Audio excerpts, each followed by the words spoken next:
ட்ரம்பினுடைய maximum pressure policy அப்படிங்கிறது யாருக்கு எதிராக வேலை செய்யுதோ இல்லையோங்க, அவர்களுடைய அண்டை நாடான மெக்சிகோவுக்கு எதிராக ரொம்பவே நல்லா வேலை செஞ்சிருக்குது. ஸோ மெக்சிகோ அரசாங்கம் ட்ரம்பினுடைய வரி விதிப்பிலிருந்து தப்பிக்கணும் அப்படிங்கிறதுக்காக பல அதிரடியான நடவடிக்கைகள் அப்படிங்கிறதையும் எடுத்திருக்கிறாங்க. ஸோ இந்த வீடியோவில் நம்ம என்ன பார்க்க போறோம் அப்படின்னா, மெக்சிகோ அமெரிக்கா கிட்ட சரண்டர் ஆனதுக்கான காரணம் என்ன, ஸோ அமெரிக்காவை சமாதானப்படுத்துறதுக்கு என்ன மாதிரியான அதிரடி நடவடிக்கைகளை மெக்சிகோ எடுத்திருக்கிறாங்க அப்படிங்கிறத பார்க்க போறோம். கூடவே கிட்டத்தட்ட கடந்த ஒரு மாதமா தள்ளி வைக்கப்பட்டிருந்த இந்த ட்ரேட் வார் அப்படிங்கிறது அபிஷியலா நாளைக்கு ஆரம்பமாகிறதுக்கான வாய்ப்புகள் இருக்குதுங்க.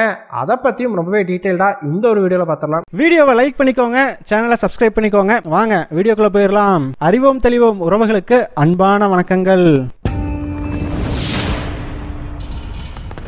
முதல் விஷயமா, அமெரிக்க அதிபரான டொனால்டு ட்ரம்ப் மீண்டும் கனடா, மெக்சிகோ மற்றும் சைனாவுக்கு எதிரான தன்னோட ட்ரேடு வார ஆரம்பிக்க போறதா தகவல்கள் வெளியாகி இருக்குதுங்க. ஸோ கடந்த மாதமே பார்த்தீங்கன்னா இந்த மூன்று நாடுகளுக்கும் எதிராக அமெரிக்க அரசாங்கம் மிகப்பெரிய அளவுக்கு வரி விதிப்பு அப்படிங்கிறத செஞ்சிருந்தாங்க. ஆனா கனடா மற்றும் மெக்சிகோவினுடைய தலைவர்கள் ட்ரம்ப் கூட பேசின பிறகு அந்த ஒரு வரி விதிப்பை ட்ரம்ப் தள்ளி போட்டிருந்தா. அப்படி ஸோ அந்த தள்ளி போட்ட தேதி அப்படிங்கிறது நாளைக்கு தாங்க. ஸோ அதாவது மீண்டும் மார்ச் மாதம் நான் மறுபடியும் வரி விதிப்பேன், அதுக்குள்ள நீங்க இந்த விஷயத்தையெல்லாம் சரி பண்ணிட்டீங்க அப்படின்னா உங்க நாட்டு மேல வரி விதிக்கிறத நான் அவாய்ட் பண்ணிடுவேன். ஒருவேளை நீங்க சரி பண்ணலனா கண்டிப்பா மார்ச் மாதம் மீண்டும் வரி விதிக்கப்படும் அப்படிங்கிற மாதிரி தான் சொல்லியிருந்தார். ஸோ இதன் விளைவா பார்த்தீங்கன்னா இந்த உலக நாடுகளே அப்ப மிகப்பெரிய ஒரு நிம்மதி பெருமூச்சு அப்படிங்கிறத விட்டாங்க. ஏன்னா ட்ரேடு வார் அப்படிங்கிறது ஆரம்பிக்கிறதுக்கு முன்னாடியே தடுத்தாதான் உண்டு. ஒன்ஸ் ஆரம்பிச்சிட்டா அதுக்கு பிறகு பதிலுக்கு பதில் வரி அப்படின்னு சொல்லி இந்த உலக நாடுகளையே ஒரு மிகப்பெரிய பொருளாதார சிக்கலுக்குள்ள தள்ளுறதுக்கான வாய்ப்பு உண்டு. ஸோ இந்த நிலைமையில தாங்க மெக்சிகோ அரசாங்கம் எப்படியாச்சும் ட்ரம்ப் கொடுத்த இந்த ஒரு டைமிங்குள்ள அவர் கேட்டதையெல்லாம் பண்ணிடணும். ஸோ அதன் விளைவா அமெரிக்கா போடக்கூடிய இந்த வரி விதிப்பிலிருந்து நம்ம எஸ்கேப் ஆகணும் அப்படின்னு சொல்லிட்டு பல நடவடிக்கைகளையும் எடுக்க ஆரம்பிச்சாங்க. உதாரணத்துக்கு மெக்சிகோவில இருந்து பல வெளிநாட்டை சேர்ந்தவர்களும் இல்லீகலா அமெரிக்காவுக்குள்ள நுழையிறாங்க இல்லையா, ஸோ அதை தடுத்து நிறுத்த சொல்லி ட்ரம்ப் சொல்லியிருந்தாரு. ஸோ அதற்காகவே மெக்சிகோ அரசாங்கம் கிட்டத்தட்ட 10,000 சோல்ஜர்ஸை அமெரிக்கா மெக்சிகோ பார்டர்ல கொண்டு போய் நிலைநிறுத்தி இருக்கிறாங்க. இதன் விளைவா பலரும் இப்ப அந்த பார்டர்ல கைது செய்யப்பட்டிருக்கிறதாகவும், அது மட்டும் இல்லாம இந்த மாதிரி நபர்களை அமெரிக்காவுக்குள்ள இல்லீகலா நுழையறதுக்கு ஹெல்ப் பண்றாங்க இல்லையா, அவங்களையும் தேடி தேடி மெக்சிகோ அரசாங்கம் கைது செஞ்சுக்கிட்டு இருக்கிறதா சொல்லப்படுது. ஆனா மெக்சிகோவை பொறுத்த வரைக்கும் அமெரிக்காவுக்கு இதை விட ரெண்டு முக்கியமான பிரச்சனை இருக்குதுங்க. ஒன்னு இந்த போதை வஸ்துக்கள், ரெண்டாவது சீனாவினுடைய ஆதிக்கம். ஸோ மெக்சிகோவில் சைனாவுக்கு பெரிய அளவுக்கு இன்ஃப்ளூயன்ஸ் இருக்குது இல்லையா, இது ரெண்டும் தான். ஸோ இந்த போதை வஸ்துக்கள் விஷயத்துல பார்த்தீங்கன்னா அங்க மெக்சிகோவில் பல கார்டல்ஸ் அப்படிங்கிறது உண்டுங்க. ஸோ இந்த கார்டல்ஸ் அப்படின்னா என்ன அப்படின்னு பார்த்தீங்கன்னா, ஆக்சுவலா இந்தியாவிலாம் இந்த போதை வஸ்துக்கள் என்னதான் புழக்கத்தில் இருந்தாலுமே கூட இந்தியாவுக்குள்ளேயே இது பெரிய அளவுக்கு தயாரிக்கப்படுறது இல்லை. ஸோ வெளிநாடுகள்ல இருந்து இந்தியாவுக்குள்ள கொண்டு வரப்படுது. ஸோ இதை தயாரிக்கிறது வேற ஆள், அதை கொண்டாந்து இந்தியாவுக்குள்ள டிஸ்ட்ரிபியூட் பண்றது வேற ஆள் அப்படிங்கிற மாதிரி தாங்க இருக்குது. ஆனா இந்த மெக்சிகோவில் இருக்கிற கார்டல்ஸை பொறுத்த வரைக்கும் அவங்களே இந்த வஸ்துக்களை தயாரிச்சு அவங்களே பார்த்தீங்கன்னா அமெரிக்கன் மார்க்கெட்டுக்குள்ள போயிட்டு விற்கிறாங்க.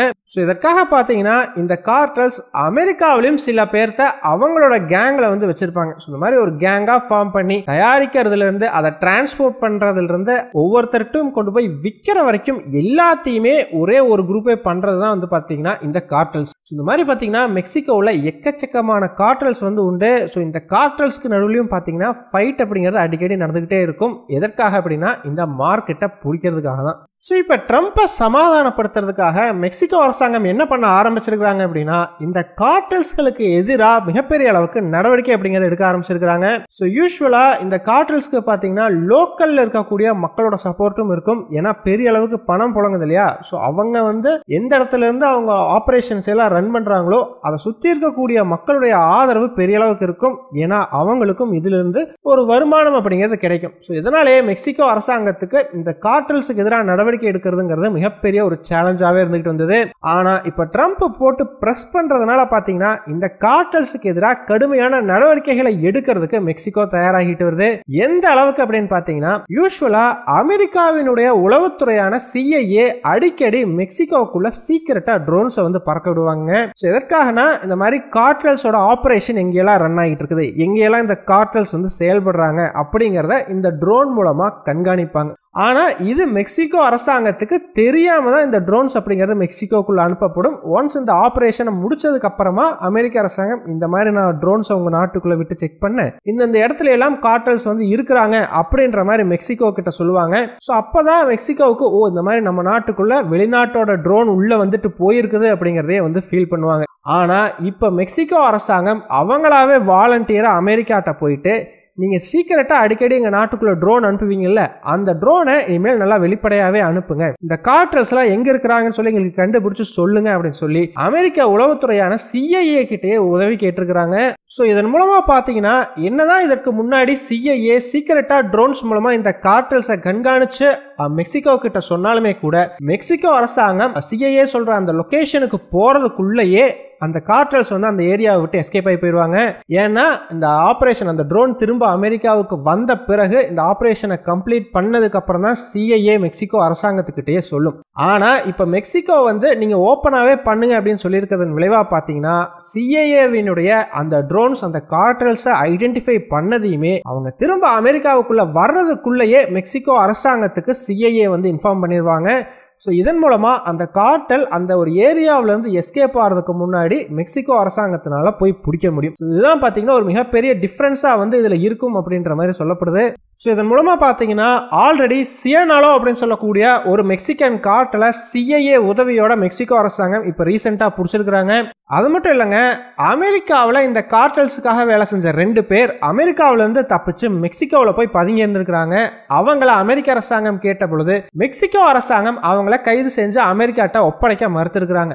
ஆனா இப்ப ட்ரம்ப் பிரஷர் கொடுக்க ஆரம்பிச்சதையுமே அந்த 2 பேர்த்தையுமே உடனடியாக கைது செஞ்சு மெக்சிகோ அரசாங்கம் இப்போ அமெரிக்கா கிட்ட ஒப்படைச்சிருக்குது. இதெல்லாம் மட்டும் இல்லைங்க, ட்ரம்ப்பை சமாதானப்படுத்துறதுக்காக இன்னும் ஒரு படி மேலே போய் மெக்சிகோ இன்னொரு பெரிய சம்பவத்தையே ஸ்டார்ட் பண்ணியிருக்கிறாங்க. அது என்ன அப்படின்னு பார்த்தீங்கன்னா சைனாவை கூட இருக்கிற அந்த பொருளாதார உறவையே அமெரிக்காவுக்காக அதை வந்து முறிச்சுக்கிறதுக்கு மெக்சிகோ தயாராகிட்டு வருது. ஸோ ஆக்சுவலாக மெக்சிகோவுக்கும் சைனாவுக்கும் இடையில பார்த்தீங்கன்னா கடந்த 1 வருடமாகவே இந்த பொருளாதார உறவு அப்படிங்கிறது மிகப்பெரிய அளவுக்கு விரிவடைஞ்சிருக்குது. எந்த அளவுக்கு அப்படின்னா இந்த 2 நாடுகளுக்கும் இடையிலான இந்த ஷிப்பிங் ரூட் தான் ஃபாஸ்டஸ்ட் ஷிப்பிங் ரூட், பெரிய அளவுக்கு ரொம்ப வளர்ந்துக்கிட்டு வருது அப்படின்ற மாதிரி கடந்த வருடம் பேர் வாங்கியிருந்ததுங்க. என்னதான் இது மெக்சிகோவை பொறுத்த வரைக்கும் ரொம்ப சந்தோஷமான ஒரு விஷயம் அப்படின்னு சொன்னாலுமே கூட அமெரிக்காவை இது பெரிய அளவுக்கு கடுப்பேற்றி இருக்குதுங்க. அதுக்கு காரணம் என்ன அப்படின்னு பார்த்தீங்கன்னா ஒரு பக்கம் இந்த போதை வஸ்துக்கள் தயாரிக்கிறதுக்கு தேவையான கெமிக்கல்ஸை சைனா தான் இல்லீகலாக இந்த மெக்சிகோவில் இருக்கிற கார்ட்டல்ஸ்க்கு கொடுக்குறாங்க அப்படிங்கிறது அமெரிக்காவினுடைய குற்றச்சாட்டு. அது மட்டும் இல்லைங்க, நம்ம எல்லாத்துக்குமே ரொம்பவே நல்லா தெரியும் சீன பொருட்களை எந்த வகையிலெல்லாம் பேன் பண்ண முடியுமோ தடுத்து நிறுத்த முடியுமோ அந்த வகையிலெல்லாம் அமெரிக்கா தடுத்து நிறுத்திக்கிட்டு இருக்குது.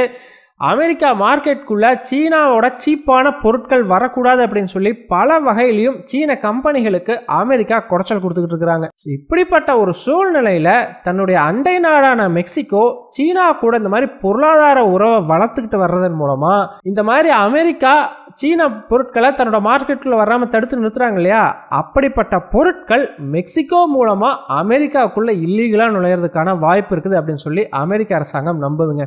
அது மட்டும் இல்லைங்க, இந்த மாதிரி சீன பொருட்கள் அமெரிக்காவுக்குள்ளே போகக்கூடாது அப்படிங்கிறதுனால சீன அரசாங்கம் அந்த பொருட்களை எல்லாம் டிஸ்மேண்டில் பண்ணி தனித்தனியாக மெக்சிகோக்குள்ளே அனுப்பி மெக்சிகோக்குள்ளே இருக்கிற கம்பெனிஸ் மூலமாக அதை அசம்பிள் பண்ணி மேட் இன் மெக்சிகோ அப்படிங்கிற லேபிளோட அமெரிக்காக்குள்ளே அனுப்புறதாகவும் ஒரு குற்றச்சாட்டு முன்வைக்கப்படுது.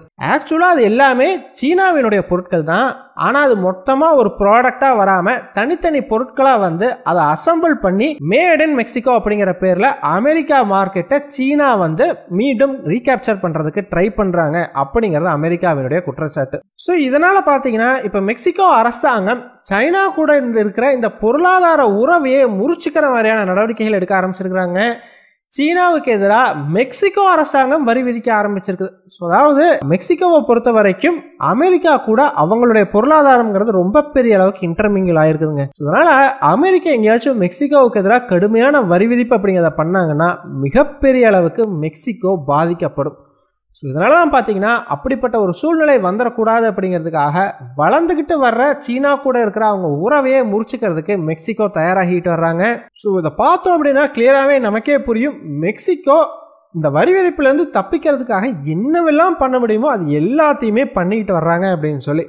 ஆனாலுமே கூட ட்ரம்ப் மெக்சிகோவுக்கு எதிராகவும் வரி விதிக்கிறதுக்கு வாய்ப்புகள் ரொம்ப அதிகமா இருக்கிறதா தான் நம்பப்படுது. இன்னொரு பக்கம் கனடாவை பார்த்தோம் அப்படின்னா கனடா பெருசா எதுவுமே ட்ரை பண்ணலங்க. அவங்க ஸ்டார்டிங்ல இருந்து எதை சொல்லிக்கிட்டு இருந்தாங்களோ அதே தான் திரும்ப திரும்ப சொல்லிக்கிட்டு இருக்கிறாங்க. எங்க நாட்டில இருந்து இந்த மாதிரி இல்லீகல் மைக்ரன்ஸ் அமெரிக்காவுக்குள்ள வர்றதும் கம்மி தான்.